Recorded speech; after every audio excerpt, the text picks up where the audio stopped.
বাচ্চাদেরকে স্কুলে দিয়ে এসে এখন আমরা চানা পিকনিক করছি। স্কুলের সামনে একটা বসার জায়গা আছে, ওখানে অনেক গার্জেনরা বসে থাকে, আমরাও বসে থাকি। আমাদের গ্রুপে আমরা 12 জন রয়েছি। আগের দিন আলোচনা করেছিলাম যে চানা পিকনিক করা হবে। সব সময় খাবার দাবার করে নিয়ে যাই, কিছু না কিছু সবাই করে নিয়ে যায়, সবাই মিলে খাওয়া দাওয়া করি। অ্যাকচুয়ালি 4 ঘন্টা ওইখানটায় থাকতে হয় বাচ্চাগুলোকে রেখে। এবার বাড়িতে আসবো, বাড়িতে যেতে আসতেই সময় চলে যায় সবাই। ওখানে অনেক দিদিরা আছে, অনেক দূর থেকে আসে, ওই জন্য তারা যেতে পারে না। আমিও আসি না, ওইখানটায় থাকি, সবাই মিলে একটুখানি আনন্দ হয়ে যায়।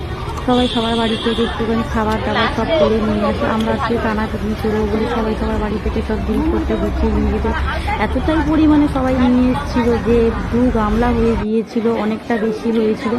তাই জন্য একটু মুড়ি কিনে নিয়ে আসলাম, মুড়ি দিয়ে একটু মশলা মুড়ি করে খেলাম। আশেপাশে অনেক গার্জেনরা ছিল, তাদেরকেও দিলাম।